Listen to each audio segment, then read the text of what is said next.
प्यारे बच्चों, आपका सामाजिक अध्ययन के इतिहास की कक्षा में स्वागत है।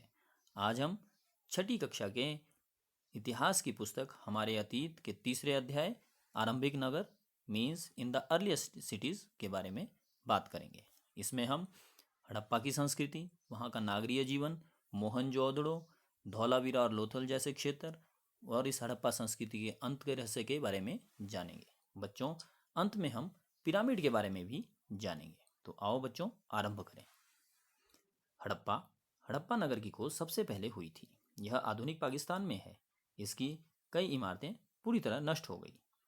इन शहरों का निर्माण लगभग 4700 साल पहले हुआ था। लगभग 150 साल पहले जब पंजाब में पहली रेलवे लाइन बिछाई जा रही थी तो इंजीनियरों को अचानक हड़प्पा पूरा स्थल मिला, जहां उन्हें अच्छी ईंटें मिली। उन ईंटों से उन्होंने रेलवे लाइनें बिछाई। लगभग 80 साल पहले पुरातत्वविदों ने इस स्थल को ढूंढा। चूंकि इस नगर की खोज सबसे पहले हुई थी, इसलिए बाद में मिलने वाले सभी पुरातत्व स्थलों में जो इमारतें और चीजें मिली उन्हें हड़प्पा सभ्यता की इमारतें कहा गया। बच्चों, आप मानचित्र में देख रहे होंगे मोहनजोदड़ो, धौलावीरा, हड़प्पा, ये सब नगर आधुनिक पाकिस्तान के पंजाब और सिंध प्रांतों और भारत के गुजरात, राजस्थान और हरियाणा, पंजाब प्रांतों में मिले हैं। बच्चों, इन नगरों की क्या विशेषताएं थी? कई नगरों को दो हिस्सों में विभाजित किया गया था। पहला पश्चिमी हिस्सा और दूसरा पूर्वी हिस्सा। जो पश्चिमी हिस्सा था वो छोटा था लेकिन ऊंचाई पर बना था। ऊंचाई वाले भाग को नगर दुर्ग कहा है। इसी प्रकार जो पूर्वी हिस्सा था वो बड़ा था लेकिन यह निचले इलाके में था। निचले हिस्से को निचला नगर कहा गया है। चार दीवारी पक्की ईंटों से बनाई जाती थी। दीवार बनाने के लिए ईंटों की चिनाई इस तरह करते थे जिससे कि दीवारें खूब मजबूत लगे। बच्चों, अब आप चित्र में देख रहे होंगे मोहनजोदड़ो में एक तालाब की चित्र देख रहे होंगे। मोहनजोदड़ो के में ये खास तालाब बनाया गया था जिसे पुरातत्वविदों ने महान स्नानागार कहा है। तालाब को बनाने में ईंट और प्लास्टर का इस्तेमाल किया गया था। पानी का रिसाव रोकने के लिए प्लास्टर के ऊपर चारकोल की परत चढ़ाई गई थी। दो तरफ से उतरने के लिए सीढ़ियां बनाई गई थी और चारों ओर कमरे बनाए गए थे। कालिंगा और लोथल जैसे अन्य नगरों में अग्निकुंड मिले हैं जहां संभव यज्ञ किए जाते होंगे। हड़प्पा, मोहनजोदड़ो और लोथल जैसे कुछ नगरों में बड़े बड़े भंडार मिले हैं। इन स्थलों से मिट्टी के लाल बर्तन जिन पर काले रंग के चित्र बने हैं, पत्थर के बाट, मोहरें, मनके, तांबे के उपकरण और पत्थर के लंबे ब्लेड आदि मिले हैं।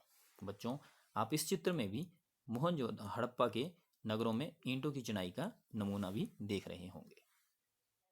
बच्चों, आओ भवन, नाले और सड़कों के बारे में बात करें। भवन 1 या 2 मंजिलों के होते थे। भवन के आंगन के चारों ओर कमरे बनाए जाते थे। घरों में एक अलग स्नानागार होता था। कुछ घरों में कुएं भी होते थे। इसी प्रकार नाले सीधी लाइन में और ढके हुए बनाए जाते थे। नालों में मेन होल बनाए गए थे जिनके जरिए उनकी देखभाल और सफाई की जा सके। नाली में हल्की ढलान होती थी ताकि पानी आसानी से बह सके। घरों की नालियों को सड़कों की नालियों से जोड़ दिया जाता था और बाद में बड़े नालों में मिला दी जाती थी। बच्चों, आप चित्र में देख रहे होंगे कि मोहनजोदड़ो में एक सड़क बनाई गई है और उसके साथ में नाला भी बनाया गया है। बच्चों, आओ अब वहाँ के नागरीय जीवन के बारे में जानें। नागरीय जीवन में प्रमुख थे शासक, लिपिक और शिल्पकार। पहले शासकों के बारे में बात करें। खास इमारतें बनाने की योजना में जुटे रहते थे ये शासक। लोगों को भेजकर दूर दूर से धातु, बहुमूल्य पत्र और अन्य उपयोगी चीजें मंगवाते थे। शायद शासक लोग खूबसूरत मनकों और सोने चांदी से बने आभूषणों जैसी कीमती चीजों को अपने पास रखते होंगे। बच्चों, लिपिक की बात करें तो आप चित्र में देख रहे होंगे कि एक जानवर का चित्र है और उसके ऊपर कुछ लिपि लिखी गई है। तो मोहरों पर ये लिपिक ही मोहरों पर लिखते थे और शायद अन्य चीज़ों पर भी लिखते होंगे जो बच नहीं पाई है। मोहरों पर सामान्यतः जानवरों के चित्र मिलते हैं। शिल्पकार की बात करें तो शिल्पकार स्त्री पुरुष दोनों ही होते थे जो अपने घरों या किसी उद्योग स्थल पर तरह तरह की चीज़ें बनाते होंगे। लोग लंबी यात्राएं भी करते थे और वहाँ से उपयोगी वस्तुएं लाते थे और साथ ही लाते थे सुदूर देशों से की किस्से कहानियाँ। बच्चों, यहाँ पर मिट्टी के बने कई खिलौने भी मिले हैं जिनसे बच्चे खेलते होंगे। ये आप चित्र में भी देख रहे होंगे। बच्चों, नगर और नए शिल्प के बारे में बात करें तो हड़प्पा के नगरों में जो चीज़ें मिली है उनमें अधिकतर पत्थर, शंख, तांबे, कांसे, सोने और चांदी जैसी धातुओं से बनाई गई थी। तांबे और कांसे से औजार, हथियार, गहने और बर्तन बनाए जाते थे। सोना और चांदी से गहने और बर्तन बनाए जाते थे। यहाँ मिली सबसे आकर्षक वस्तुओं में मनके, बाट और फलक हैं। बच्चों, आप चित्र में भी देख रहे होंगे, पत्थर का बाट है। इसे चट पत्थर से बनाया गया था। इन्हें शायद बहुमूल्य पत्थर और धातुओं को तोलने के लिए बनाया गया होगा। बच्चों, यहाँ पे मनकों का भी चित्र देख रहे हैं आप। इन्हें कार्लियन पत्थरों से बनाया गया था। पत्थरों को काटकर तराश कर मनके बनाए गए। इनके बीच छेद किए गए ताकि धागा डालकर माला बनाया जा सके। बच्चों, पत्थरों के धारदार फलक भी आप देख रहे हैं। ये प्रायः उनके औजार के रूप में काम आते होंगे। बच्चों, एक चित्र और आप देख रहे हैं। यह महत्वपूर्ण व्यक्ति की पत्थर से बनी मूर्ति जो मोहनजोदड़ो में मिली थी। इसमें उसे कढ़ाईदार वस्त्र पहने दिखाया गया है। बच्चों, संभवतः 7,000 साल पहले मेहरगढ़ में कपास की खेती होती थी। मोहनजोदड़ो से कपड़े के टुकड़ों के अवशेष, चांदी के एक फूलदान के ढक्कन और अन्य तांबे की वस्तुओं से चिपके हुए मिले हैं। पक्की मिट्टी और फेरन से बनी तकलियां सूत कताई के संकेत देती है। बच्चों, ये विशेषज्ञ के बारे में जब बात करें तो वस्तुओं का निर्माण विशेषज्ञों ने किया था। विशेषज्ञ उसे कहते हैं जो किसी खास चीज को बनाने के लिए खास प्रशिक्षण लेता है, जैसे पत्थर तराशना, मनके को चमकाना या फिर मोहरों की पर पिचकारी करना आदि। हर व्यक्ति विशेषज्ञ नहीं हो सकता था। बच्चों, यह पता नहीं है कि सिर्फ पुरुष को ही काम में प्रशिक्षण हासिल करते थे या फिर स्त्रियां भी। शायद कुछ महिलाएं और पुरुष दोनों ही इस काम में दक्ष थे। हर व्यक्ति विशेषज्ञ, हाँ बच्चों, तो ये मैंने पहले भी बोला, हर व्यक्ति विशेषज्ञ नहीं हो सकता। आओ बच्चों, अब फ्रेंस के बारे में बात करें। फ्रेंस को कृत्रिम रूप से तैयार किया जाता है। बालू या स्फटिक पत्थरों के चूर्ण को गोंद में मिलाकर उनसे वस्तुएं बनाई जाती थी। उसके बाद उन वस्तुओं पर एक चिकनी परत चढ़ाई जाती थी। इस चिकनी परत के रंग प्राय नीले या हल्के समुद्री हरे होते थे।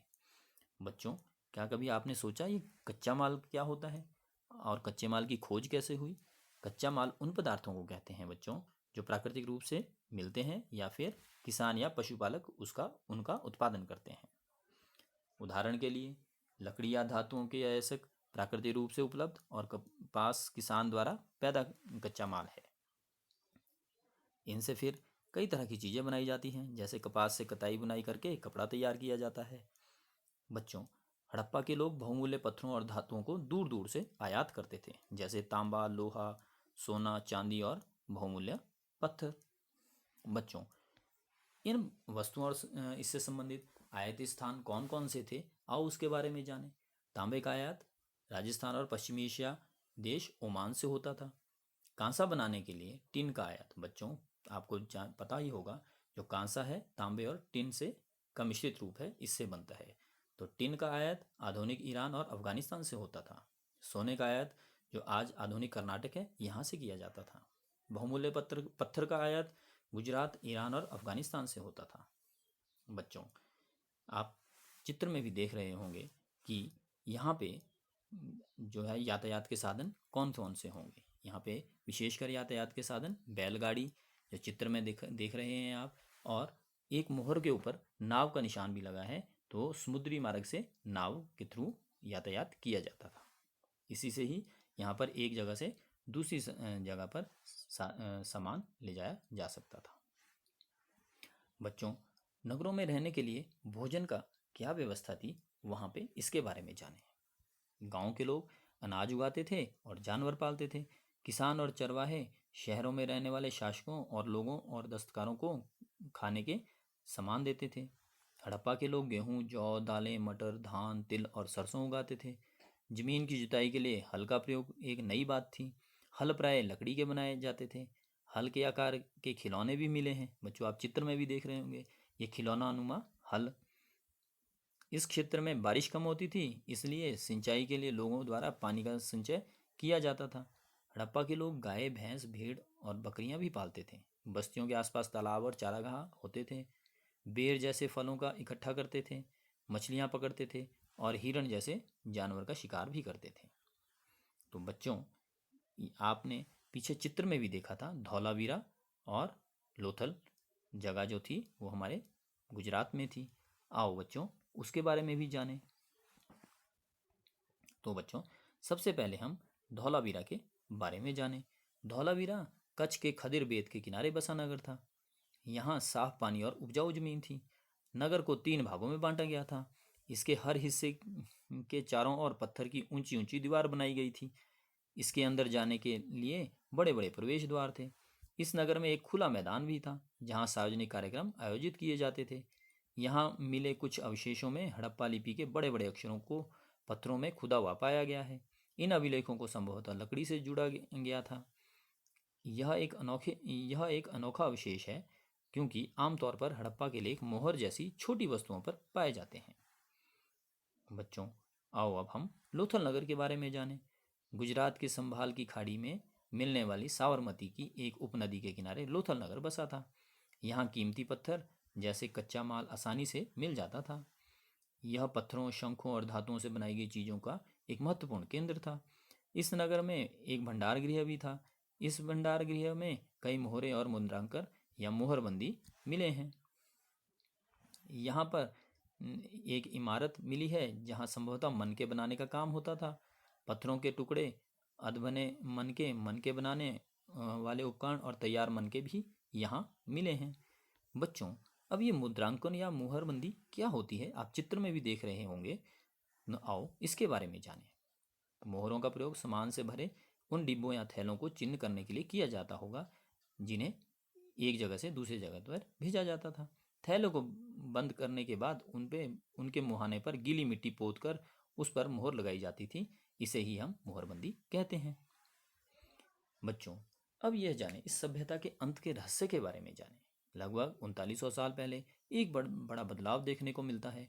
लोगों ने इन नगरों को छोड़ दिया। लेखन, मुद्रण, मुहर और बाटों का प्रयोग करना बंद हो गया। दूर दूर से कच्चे माल का आयात काफ़ी कम हो गया। मोहनजोदड़ो में सड़कों पर कचरे के ढेर बनने लगे। जल निकास प्रणाली नष्ट हो गई। सड़कों पर झुग्गी नुमा घर बनाए जाने लगे। यह सब क्यों हुआ? कुछ विद्वान का कहना है कि नदियाँ सूख गई थी, जंगलों का विनाश हो गया था क्योंकि ईंटें पकाने के लिए ईंधन की जरूरत पड़ती थी। मवेशियों के बड़े बड़े झुंडों से चारागाह और घास वाले मैदान समाप्त हो गए होंगे। कुछ इलाकों में बाढ़ आ गई होगी। तो इसका परिणाम क्या हुआ बच्चों? शासकों का नियंत्रण समाप्त हो गया। आधुनिक पाकिस्तान के सिंध और पंजाब की बस्तियां उजड़ गई थी। लोग पूर्व और दक्षिण इलाके में नई और छोटी बस्तियों में जाकर बस गए। लगभग 1400 साल बाद नए नगरों का विकास हुआ। बच्चों, अब हम ये जानें कि पिरामिड क्या होते हैं। जो मिस्र के पिरामिड है वो क्या चीज़ है। राजाओं के मरने पर उन शवों को बड़े बड़े मकबरों में दफनाकर सुरक्षित रखा जाता था। इन मकबरों को पिरामिड के नाम से जाना जाता है और इन शवों को मम्मी कहा जाता है।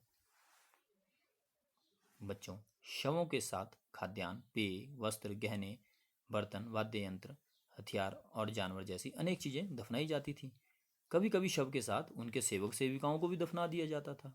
मिस्र में शवों को दफनाने की परंपरा पर सबसे ज़्यादा धन और दौलत खर्च किया जाता था। तो बच्चों, यह था अध्याय 3, आरंभिक नगर और हड़प्पा की संस्कृति। तो बच्चों, आशा करता हूँ इसके बारे में आपको अधिक जानकारी मिली होगी। बच्चों, आपसे विनम्र प्रार्थना है कि इसके साथ एक कार्यपत्रक भी जुड़ा है। कृपया उसमें दिए गए प्रश्नों को जरूर हल करें ताकि इस अध्याय के प्रति समझ बन सके। धन्यवाद। खुश रहो, स्वस्थ रहो। Thank you. Be happy and safe.